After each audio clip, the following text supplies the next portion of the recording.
Hello and welcome to Hustlers for a Cause, the podcast for growth-oriented entrepreneurs and executives who aspire to create positive change in the world. Are you in business for more than just profit? Then like and subscribe today and join our channel to become a hustler for a cause.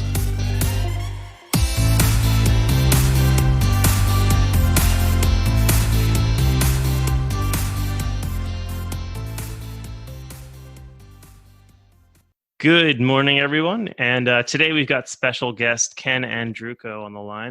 Ken is the owner of a CrossFit gym up in Ramsey and also runs Elite Gym Insiders, a #1 community for passionate gym owners looking for rapid growth, along with being a partner at Level 5 Mentors, where he mentors a lot of great companies, both inside and outside of the fitness community. And beyond that, he's got a beautiful home up outside of Calgary where you can frequently find him taking beautiful photographs and sharing them on Instagram. I'd like to welcome our special guest, Ken Andrukow. Thanks so much, Ken, for coming on the show. And how did you get started as a professional photographer? The secret behind that is my wife takes great pictures, Sean. Nice. And I frequently get in trouble for not giving her credit. Yeah, no, I really love that one you have of like, you have the dog in the river and like all the salmon just sitting there. I'm like, it keeps reminding me that I really want to go on a salmon fishing trip. So when this is all over, I'm definitely one day. That was my wife taking that. That is directly 300 feet that way from where I'm sitting. So that's awesome. Yeah, I'm very fortunate to live and have an opportunity to live city life as well as this mountain life, and with social distancing and whatnot going on these days, we've been spending a lot of time out here. I don't think my wife has been back to the city in 7 weeks.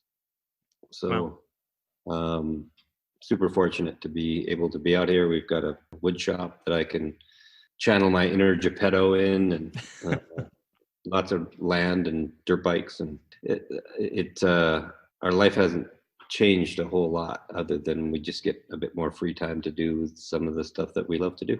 So where did it all start for you? Oh man. So I'm 53. So going back to the beginning is a long time ago. But, my first job when I was in school was working at my dad's computer store. And it was 1981. So it was when the IBM PC was first introduced. If you can imagine that I'm that old.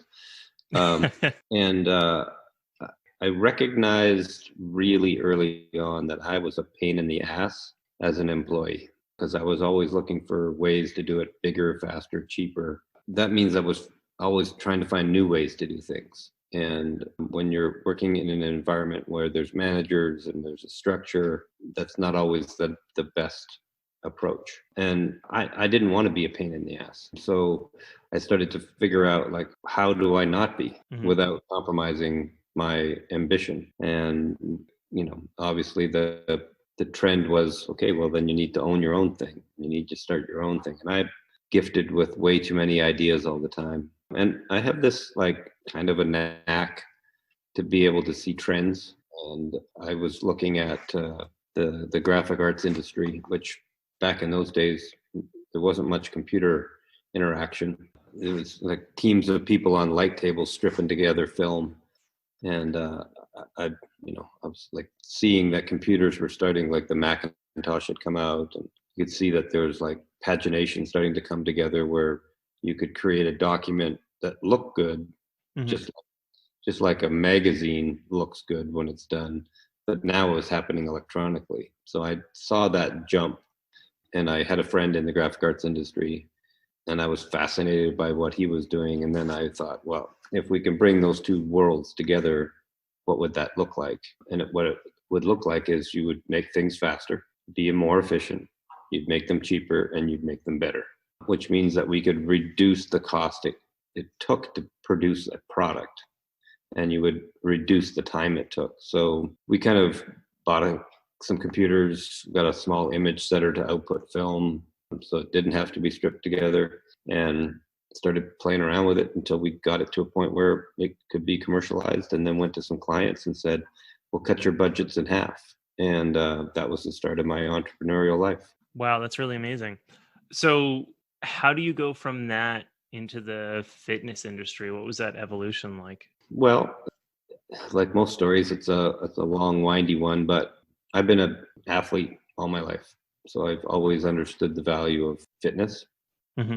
In my early 20s, while I was still operating that first company, I got the diagnosis of that I had Hodgkin's lymphoma, and threw me for a bit of a loop. But that challenge taught me that health and wellness is the only thing you have, and you can do mostly you can control it if you do the right things. And so fitness has always been a big part of my life. I ran a private equity fund for quite a few years, and most of my colleagues didn't understand health and wellness. In fact, they were, all trended towards the other way. Most of them were on their second or third marriages. Most of them were, drinking too much, some doing other things that they shouldn't have been doing. Quite literally, it's like I was constantly being asked, how do you stay healthy when you travel so much? It was that question that led me to, like, I want to help these guys. I want to help them. I want to help people Yeah, understand the value of health and fitness. That's really how it got started. Um, interesting. when we divested our fund, it was, I'm going to go back to my colleagues and ask them if they wanted help. I started by working with their assistants to make sure that they programmed time into their schedule to take care of themselves. Most people at that level are always, their assistants kind of run their life, their Yep. schedule. And so if the assistant just puts time in for fitness, the person actually tends to do it. And I knew that from my own experience. So that's kind of what we did, is started managing their health and wellness within their careers. And I got, when I first started doing it, I said, I'm going to charge you guys a fortune for it because that's how you value stuff. I get it. And so I ended up with 20 clients, each paying me $2,000 a month to manage their health. So I was literally one of those first online fitness guys, Yeah.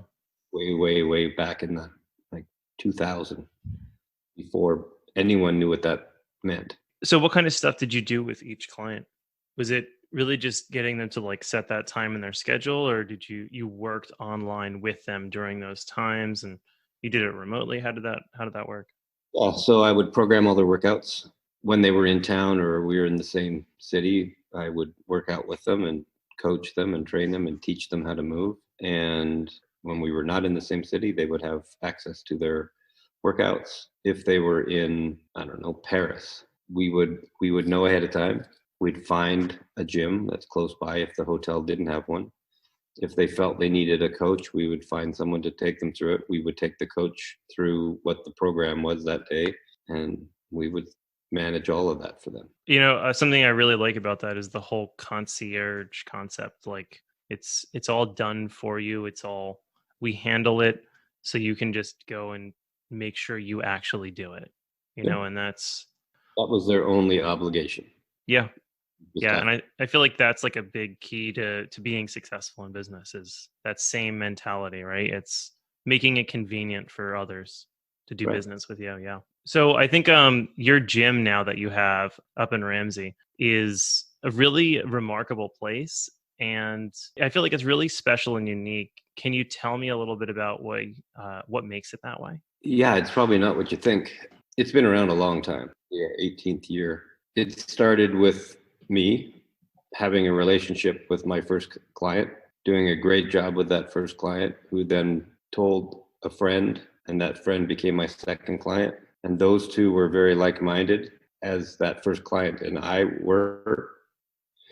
So it really grew upon that first relationship. And I've never forgotten that. And every time that I try to take a step back from the gym, I have to focus all of my attention on my staff to make sure that they sound a lot like me on every interaction that they ever have. So if a client asks them, it should feel like I'm still there because of the way the interaction happened with my staff. And I had a couple of years ago, I have a very good client who's in the hedge fund business and can choose to go anywhere they want to get their training, and they choose us. And he said to me one day, he goes, I haven't seen you around much. And I'm like, yeah, sorry, Rob, I'm super busy doing a couple other things. And he goes, no, it's fine. He goes, what's fascinating to me is that I haven't seen you, but it always feels like you're here. How do you do that? And that's the secret. Something else you spoke about before too was you had difficulty being an employee because you always felt like you want to innovate and you want to do things differently. Do you encourage that in your employees too? And if so, how do you balance that with getting your branding and your own messaging and your format across? I mean, we have created in every business that I'm involved in, we've created an entrepreneurial environment. So Hmm. I want everyone that works for us to be curious. That's a number one attribute that I look for. And I want them to be asking themselves all the time is how do I make this bigger, faster, cheaper, more efficient? And I ultimately want people to ask for forgiveness, not for permission, because I want them to make mistakes. And I'm not the greatest operator in the world by any stretch of the imagination. And I know that there are people out there much better than me. So if I put them under some kind of weird bureaucracy, they'll always be afraid to do anything, and they'll just be waiting for direction, which I'm not around to give. So how's that going to work? So yeah, I want people to ask for forgiveness. I think you have other unique aspects too, right? Like, I think one of your co-owners or co-owners at one point was in the cattle industry, and you brought grass-fed beef locally into it, and really, it seemed like that almost became a part of what made your gym a special little like community too, right? Yeah, we did that for about 3 years. That person is no longer a partner in the gym, but we've done lots of things like that, Sean. Like there's always some way to get deeper in your relationship with your clients and have them Hmm. gather together. What it really always boils down to is how good is your relationship one-on-one with your client. That's the thing that you can never forget. Yeah, you're definitely right about that. I mean, that's You know, and I think yeah, go ahead. that can happen in mass markets too. I mean, Mhm. I'll give you an example. Like, tell me which of these two companies knows you better? Walmart, which is a big company, Yep. or Amazon? Who knows you better? Who has a better relationship with you? So now I feel like I'm being quizzed and I'm going to answer wrong, but I mean, I would say Amazon, right? Because yeah, all of the subscriptions and yeah. So, about 4 times a day, you'll get a message from Amazon asking you a question or predicting what you're going to buy next. Hmm. They contact you by your first name. They know where you live. They have a lot of data to share with you. Walmart, you walk in, nobody knows your name. They Hmm. don't know why you're there, and nor do they really care. That's about a relationship. You know, I always think of relationships in the physical sense, and you can think of them through social media virtually. But when you think of the relationship as the relationship with the brands, and the messaging like that, that's such a powerful thought to just really take time and reflect on. I think that's going to be my reflection later this week is just that topic alone. Communication is the most critical thing that you could have command of right now. Yeah. I mean, right now everyone's stuck at home. What are you doing? Yeah. If you're not communicating, what are you doing? Right? Why do most marriages break down? Lack of communication. Why do most businesses fail? Lack of communication. Poor communication. Yeah. That's why. Interesting. Yeah. And I know now there's with the whole current environment and the pandemic going on, there's a lot of environmental factors happening. And for some people, that's trying to keep their doors open, that's trying to meet financial obligations. And for others, it's even harder where them or a loved one is directly impacted by this. How does someone like that overcome these kind of challenges? And have you had to overcome a challenge like that in the past? I know you alluded a little bit more earlier to the Hodgkin's lymphoma. How was that for Mhm. you, and how did you move past it and overcome it? At first, I didn't react well to that diagnosis. I kind of tried to run away from it, but Mhm. apparently you can't do that. So, at some point you have to surrender to the treatment and making sure that you are in a good mental state and you have good support around you. I guess for me, it's like in any tough time, what I really try to do is forget about myself and focus on others. Uncertainty of your own situation can drive you into yourself and like into your thoughts, and then you start getting negative, and it's not healthy. So, really just go in the opposite direction. When you start feeling like you're stagnating, go in the opposite direction. And I also focus on, creating certainty for others, helping others find an ability to get confidence because of that certainty. Right now, there isn't any for Yeah. a lot of people. But what I've always said is like, look back. There's a time in your life where things were a lot worse than they are right now. Yep. Did you get through that? And if so, how? Yeah. And did you come out the other side better or worse? Right. Yeah. So I forget about, like, in these times, I don't think about what I'm selling or what I'm doing. I just focus on relationships. Yeah. I don't think about, like, you're part of a group that we host. The only concern I have is not about getting more people in that group. It's about creating value in that group. Because at the end of the day, if we are really good at creating value, and you get a positive influence and change from it for your own self, I don't need to worry about selling anything. You're going to bring all sorts of people that way. What's really powerful about that too is a lot of people, especially when they're starting out in business, focus so much on these are my numbers. And if I can get this many people, that means that I can do this. And just in that statement, how many I's did I say? What you're saying is the complete inverse, which is you, right? How can your life be impacting that individual person, and starting small and just growing it, and just growing the impact through others. And I think that in some ways too, that's kind of like where your mission is, right? And your why. Can you tell us a little more about, like, what's your why, and kind of what you do today? Well, nowadays, what I find myself doing a lot of, and this was not by me planning it out by any Hmm. stretch of the imagination, is that I spend most of my time mentoring and counseling entrepreneurs around the world.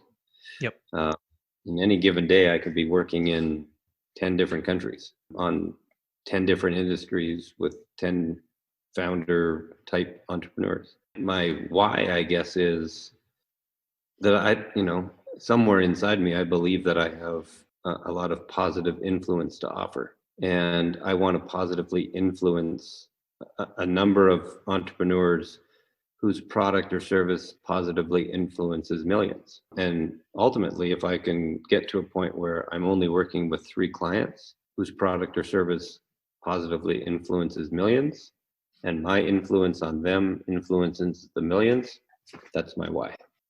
That's how you change the world. I have what I think is an interesting example.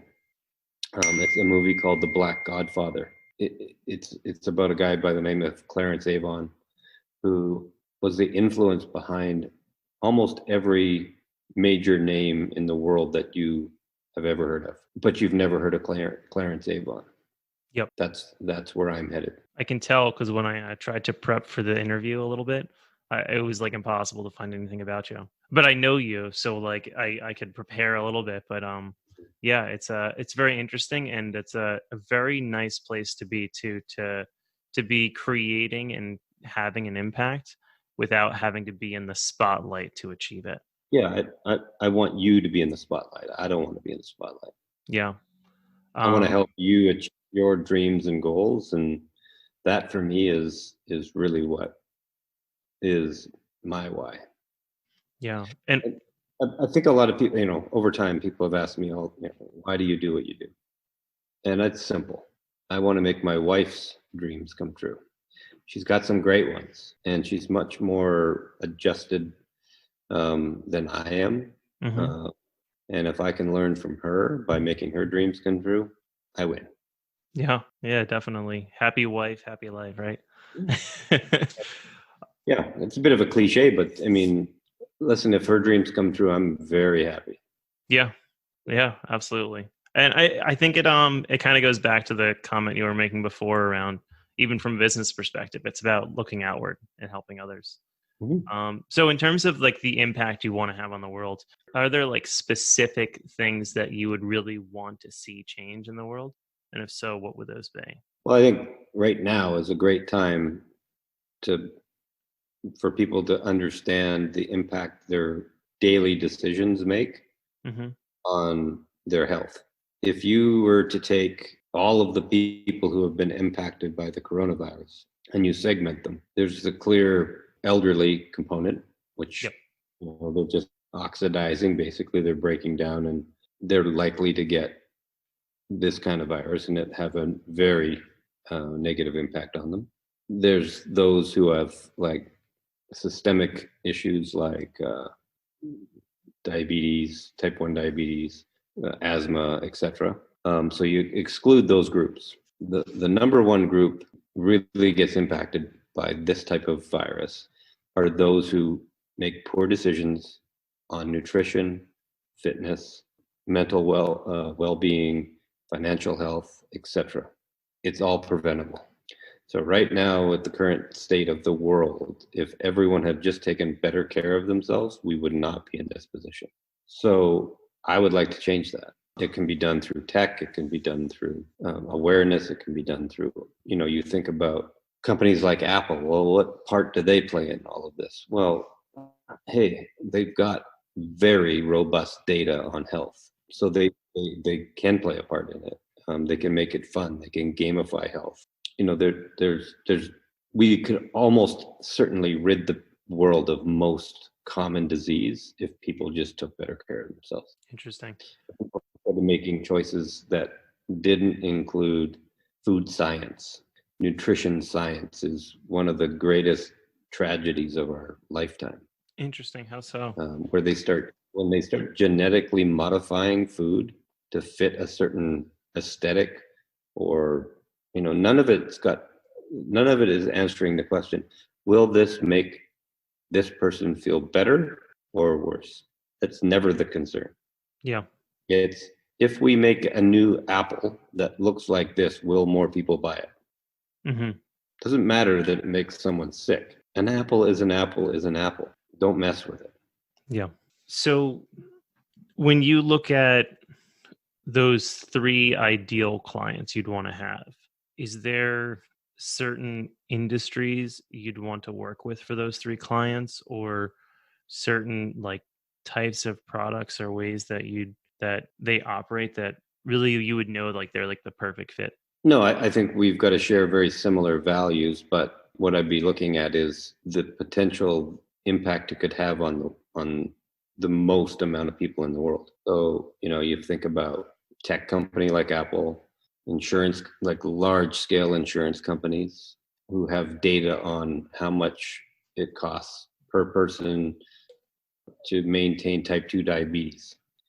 The numbers would blow your mind, the kind of money being spent on just that one thing Yeah. that is completely preventable. I would look at anyone who has potential for large scale positive influence. That's who I want to work with. Sean, how are you handling and what are your views on current state of where we are with coronavirus, etc.? It's a great question. Speaking of ways to get out of the limelight, I mean, at first, I had no direct impact from this, and I kind of pushed it off to the side and was like, that's something that'll pass. It's just another like flu or swine flu or something that's not going to have any impact. So I went out and like traveled at first and did stuff, and then came back and things started to be worse than I expected them to be.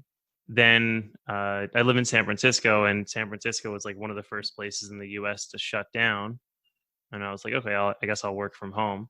Like this can't be that big of a deal. And then we had one of our mastermind groups, and I think like the day after that, my brother and my fiance's family, almost all of them lost their jobs like right away. It was like overnight. And then I watched the stock market drop like crazy. And then I listened to clients tell me that, they're hitting hardships and they need to figure out ways to move forward. And I just saw this rippling effect that just came closer and closer. I mean, luckily I've been still healthy as of right now, but I really tried to kind of take a moment to first accept what's happening, and then second try to look at what is the positive from this. And for me, that positive was first, I'm home more often, and my wife now is also home. So she's teaching preschool from home, which is just very interesting to teach preschoolers from Zoom. But